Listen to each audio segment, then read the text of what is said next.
I am Geoffrey of Liegnitz in the Kingdom of Sweden campaign from 1648, 30 Years of War, a kingdom's total conversion board for medieval to total war, Pine Fracta.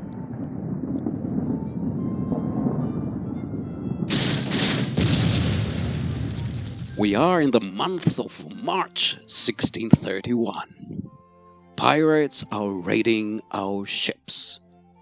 Baden-Durlach have agreed to a truce with Spain. The Archbishopric of Bremen and the Protestant Union have also agreed to a truce. More Scots and Swedes are heading south to join our armies. Among many wonderful new buildings, a house is a guardhouse. This one was built in Norrköping. The Reformed Church has sent a preacher to Liegnitz. Herring can still be found in the Baltic Sea. Latest sighting confirmed. We are now at 90% the strength of Austria. Diplomatic relations with the Kingdom of France are outstanding, as are our relations with the Principality of Bayreuth. Liegnitz is besieged by the Imperial Archduchy of Austria. Joachim Kellstrom commands the garrison. The imperialist force besieging Liegnitz is under the command of Captain Eusebius. Georg von Brandenburg-Bayreuth has come with a small force to the relief of the besieged city. Muster your courage, men! We march into battle! Captain Eusebius commands an entirely mercenary force, and the balance of power is even.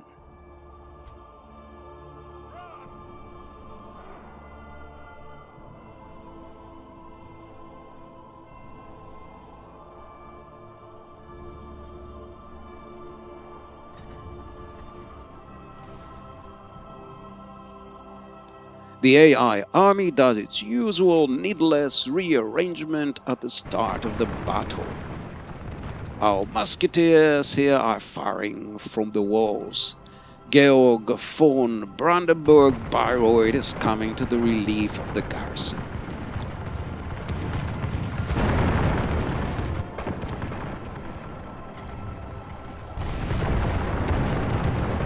The enemy are still rearranging their units. Here are some pre-reformed musketeers. Musketeers in this mode usually have a missile attack of 9 to 10 to 11, but you can see how devastating their fire can be. The enemy dragoons that approached the Star Fort walls have been massacred. Here the rest of the garrison has sallied out, and here on the right at the distance on the horizon is a small force under Georg von Brandenburg-Bayreuth. Part of the force has formed a small tertia. The musketeers are White Regiment musketeers. There are also some grenadiers among them. Back to the units on the walls, the garrison defending the city, and some halberdiers of the garrison have sallied out to entice the enemy forward. Fool them. It's a ruse to entice them to come near to the walls within range of our musketeers. Here you can see how devastating the firepower of those units is. The late musketeers have an attack of 20, the highest of any musket unit in this mode, and of course they are deadly. They often score as many as 300 or 400 kills or more in a battle. Here are some enemy dragoons. They have approached the walls to fire at our units, but of course our units are well protected by the walls of the Star Fort, so it's an uneven fight. Here are the units that had sallied out. They are slowly marching forward. I am filming almost every moment of this battle. Now, we worked a lot on both the battle AI and the campaign AI for this mod. We tried to make the battle AI fight as historically as possible and the style as much as possible of the armies of that period, with pikemen clashing with pikemen and with cavalry attacking on the flanks. The campaign AI was initially very passive. We had borrowed that AI from another mod and it was not working because of the specifics of our mod, the large map, the factions and so on. We worked on it to make it more aggressive.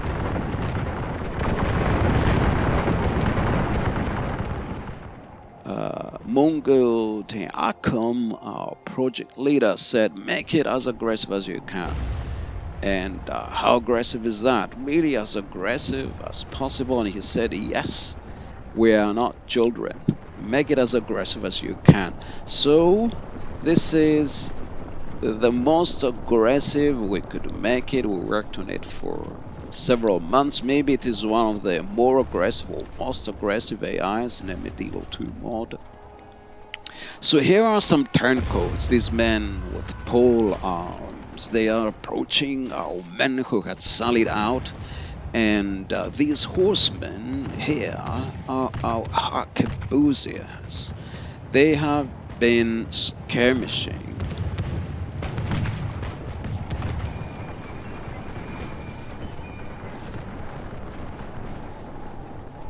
Over here are those turncoats. These ones on the left here have been routed.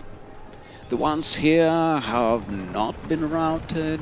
They are attacking one of our halberdier units. Here we have a unit of cuirassiers, and they are going to make their move. They are not going to mess around. They are going to attack those turncoats in the rear. Charged in the rear, the turncoats break and flee. They are mostly taken prisoners. Our horse here is skirmishing. They are those arquebusiers, mounted arquebusiers. They are skirmishing the approaching enemy units. One fault of the AI when fighting against sally out is that units often attack in waves. They do not attack in an organized way, all of them together. This is a general behavior of the AI in all modes. In attacking in waves, the AI sends some units forward. Here they are being fired at from the walls, as you can see. So some units move forward. They get shot as they parade in front of the walls to attack the sally out. Then the AI sends more units that same way, piecemeal. And so you can see how the enemy units have been massacred, caught between the garrison, firing from the walls, and the arquebusiers on the other side. So these guys are surrounded. 3 units have broken. Our enemy is hard pressed. The battle is very much in our favor. If we remain true and steadfast, victory will be ours. Now, although the AI in fighting in this way is suffering heavy losses, nonetheless, one good thing of the aggressiveness of the AI is that the enemy armies keep coming, which is practically the only thing that can make a difference between difficulty levels in Medieval 2 Total War. And by besieging our frontier cities, they can slow down our progress.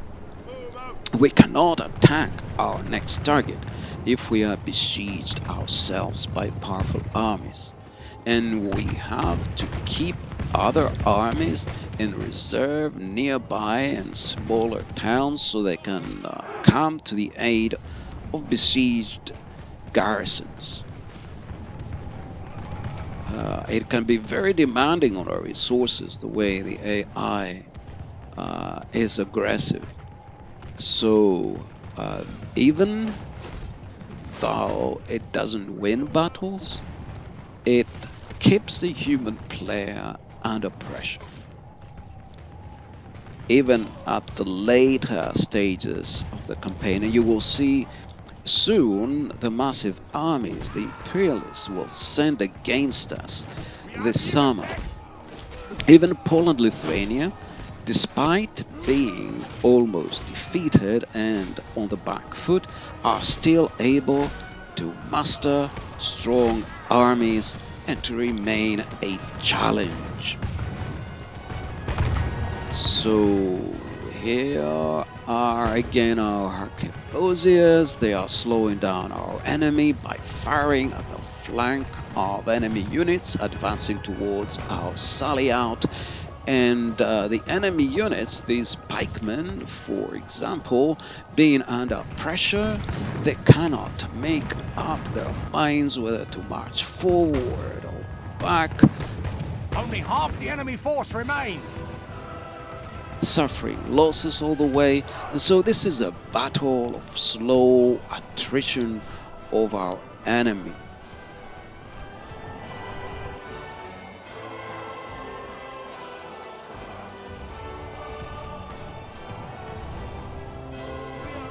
Here's another enemy unit that's been routed. Some arquebusiers here are chasing after them, and now they are taking them prisoner. They're only turncoats. Those units break easily.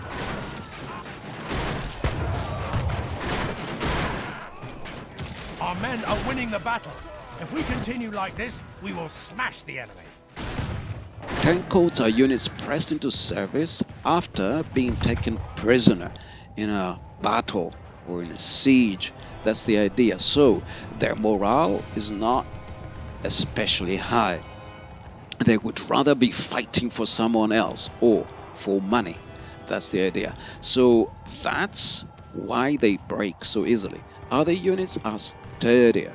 The enemy general flees like the coward he is. Press onward and break the spirit of his army. Here are again our arquebusiers. They are harassing the flank of the enemy. Most of the enemy units have now been routed. Our enemy is now practically defeated, and hopefully we can nail this battle down before time runs out. So here are some enemy double-handers, some Zweihänder, and as usually torn by indecision, they move forward and back, constantly under fire from the garrison on the walls and these arquebusiers. So these pikemen, these glorious looking mercenary pikemen, march forward under the glorious flag of the Imperial Archduchy of Austria, of the Kaiser. And here our arquebusiers are firing at their flank. They really cannot make up their minds.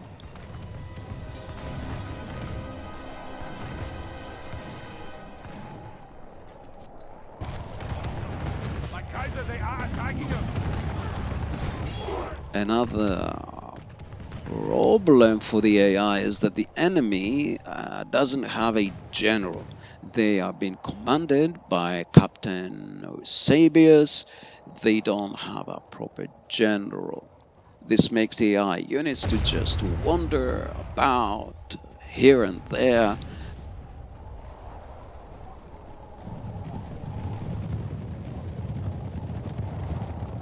These Zweihänder are about to be charged in the rear.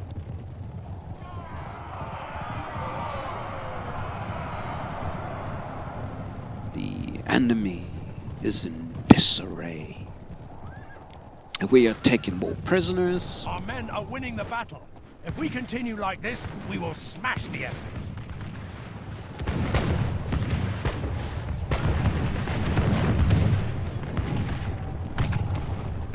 This stand of pikes is still defending with a banner with the imperial eagle.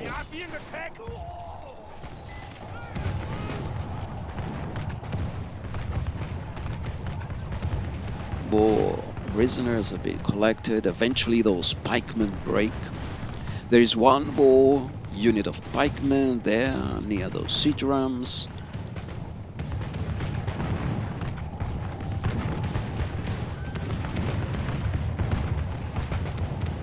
One last unit making a brave stand for the Kaiser, but having no answer to our cavalry, unless the cavalry runs out of shot. I think the arquebusiers eventually ran out of shot. That's why they've pulled out, and just the cuirassiers are harassing this unit. The cuirassiers are pistoliers, and they have a missile attack of 16, which sounds a bit high. However, that is not armor piercing, unlike most gunpowder units. It has a short range, and because of other modifiers, it's actually worth much less. It's worth more like about 4 or 5 or so. So, our arquebusiers here are marching alongside the enemy pikemen, but are not shooting. They've run out of shot. Cuirassiers still have some shot left, but pistols are not very effective, so they are drawing the enemy pikemen towards our musketeers. The morale of these men must be quite low. They are the last enemy unit still on the field for Kaiser, the last imperialist unit that hasn't fled. So our cavalry is enticing them towards our musket units, and possibly by now they are within a musket shot. They are being fired at by our musketeers.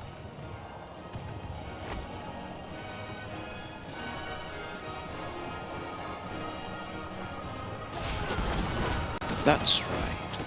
So their fate is sealed.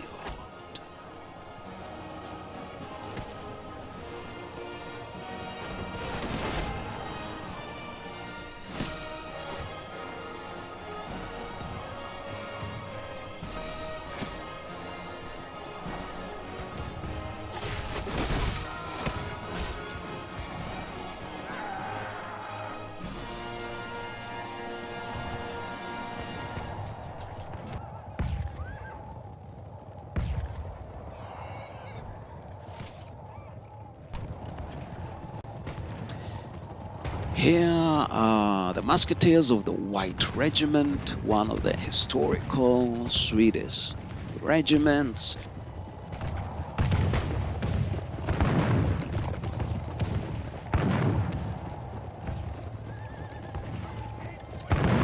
Behold how our cowardly foe runs. It's time to press the attack. And the enemy breaks. Victory! The enemy pikemen are broken and they are routing. Our cavalry does not charge them to take them prisoners because our musketeers are still firing at them, and there is the risk of friendly fire. But now the musketeers have stopped, so our cavalry can now collect prisoners.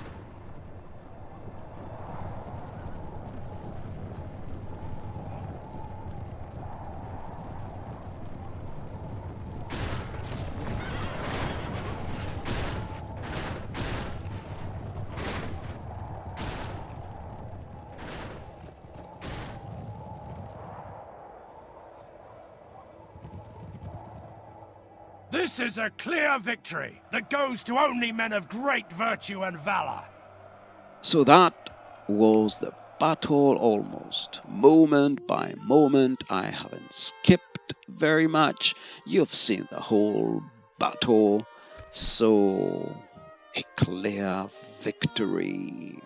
Joachim Kelstorm is victorious. The imperialists have been crushed, but at least they keep sending armies that hold us back.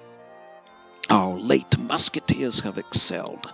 2 companies killed about 800 men each. They are somewhat OP, the only unit in the mode with a missile attack of 20.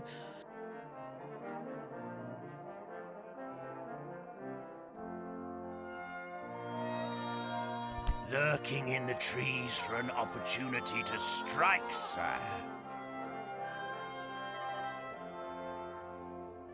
Ja, the Reich. The prisoners are not ransomed by the Austrians. They were mercenaries after all, so they are pressed into Swedish service. Next, the Duchy of Brunswick pay us subsidies for our war effort, and so does the Duchy of Prussia and the Electorate of Brandenburg. There is a market and trade fair that boosts commerce. France gives up its newly conquered territories in Italy prior to the Treaty of Cherasco. Inconveniently, 2 of our allies go to war with each other. Our king sides with the Swiss, being a defender of the weak and a champion of the Reformed Church, which upsets France, our loyal ally. An alliance is announced between the Margraviate of Baden-Durlach and the Duchy of Württemberg, both of which are allies of ours. It makes sense. More units are recruited on our Baltic ports ahead of our summer offensive, which brings our treasury into the red. Our architects are busy as ever, building useful buildings. Our generals are stocking their supplies in preparation for the campaigning season ahead. April of 1631 comes with the ground covered in snow. Those were the days before global warming. We are at 93% the strength of Austria. An army of the Polish-Lithuanian Commonwealth under Captain Vincenti besieges Gnesen. Yes, noble sire. As you command, my liege. The city is defended by a strong garrison under Georg Karl van Amstenride. Honor and glory await England, men! Attack!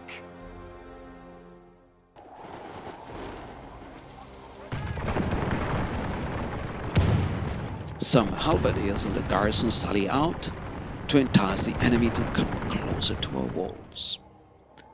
The ruse works, and the approaching enemy is fired at by musketeers on the walls who inflict heavy casualties.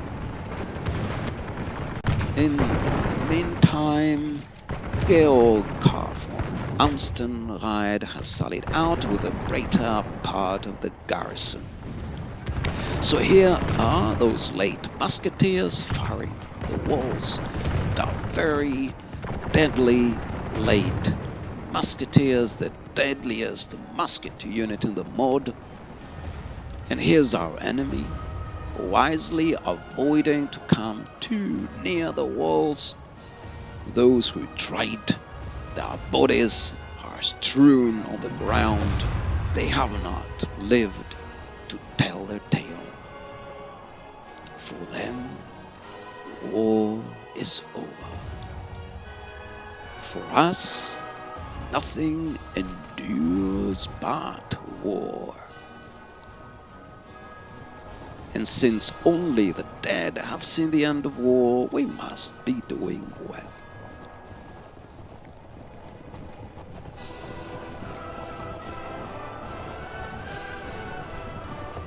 Here's the sally out. Glorious looking pike blocks, musketeers, generals with our bodyguards, colorful flags, and the cavalry. And our enemy makes a mistake. They are sending their cavalry forward alongside the walls. They are being cut down by musket fire.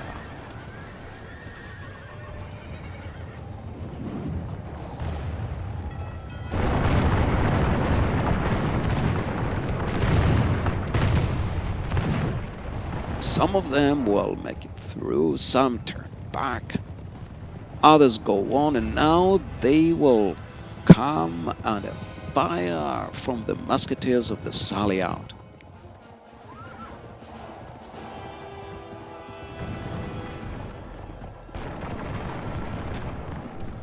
Our pikemen here move forward to meet them. A clash of pikes and winged hussars is likely to go to the pikemen's favor.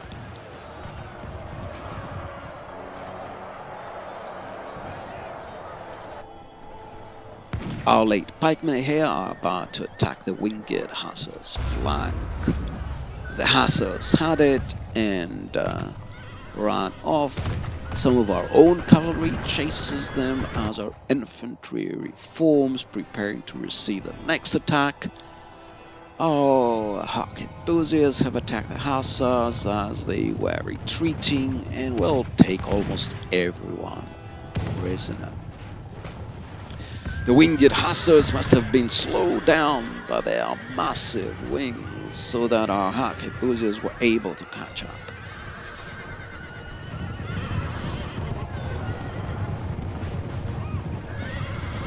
Only half the enemy fought. The battle is very much in our favor. If we remain true and steadfast, victory will be ours. Did the winged hussars actually don those wings in battles? Or were they just, were they more for parades? One would imagine that the massive wings would have been an impediment when making a charge.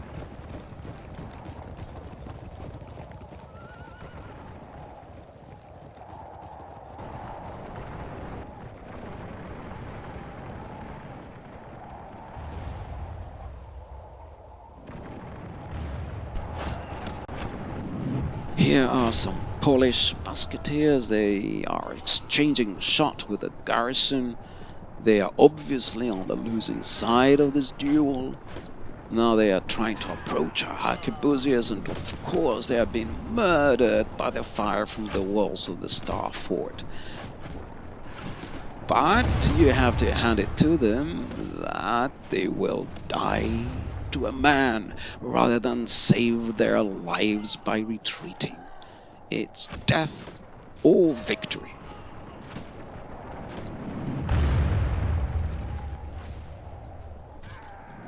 This man has risen, now is dead. No. So, heroic death, at least.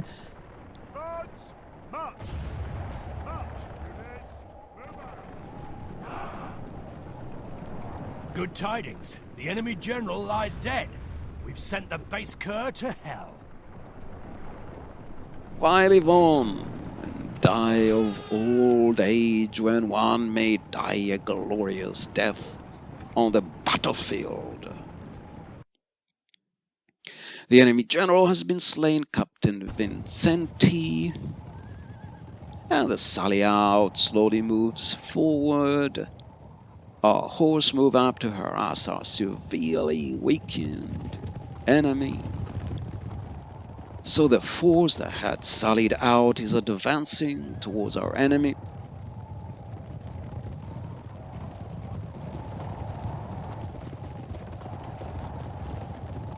Here are our arquebusiers. They flank this enemy unit who have been broken under fire from the arquebuses. The Poles still have a few units in good order.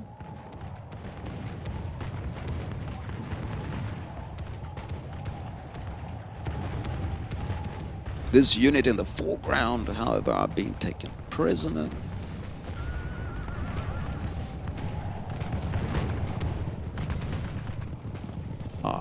10 codes. No wonder they broke.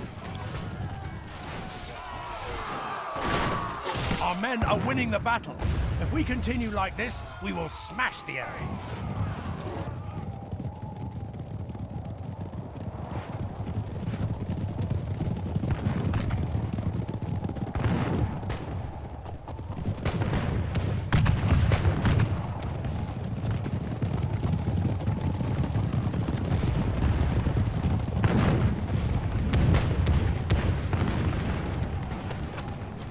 These musketeers are making one last desperate advance at our lines. The enemy army flees the field. Pursue and run them down. And the battle is over. They will be taken prisoner and spend the rest of their lives building roads or churches, or learning some other useful trade unless they choose to join the Swedish army. Or perhaps they may be ransomed, we shall see. For now they're being taken prisoner.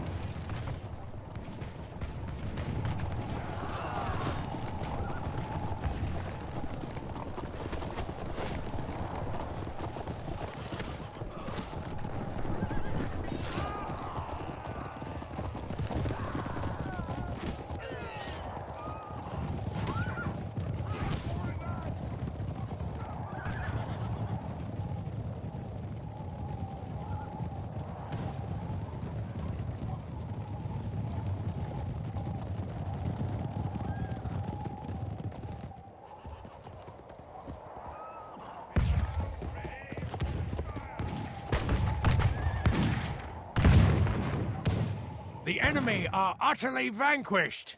This is a great victory worthy of only the mightiest of generals. So, another victorious day, another glorious day at the cost of only 38 men. The musketeers firing from the walls did very well. One particular musketeer unit killed over 400 of the enemy.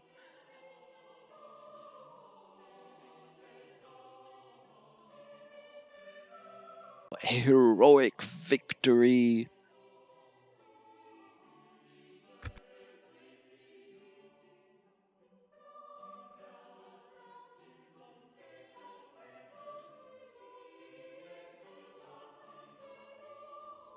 Lurking in the trees for an opportunity to...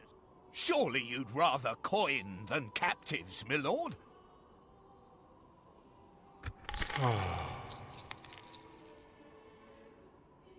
By God's will, we have triumphed! So the Polish prisoners were ransomed by the Polish-Lithuanian Commonwealth. And Gnesen has been saved.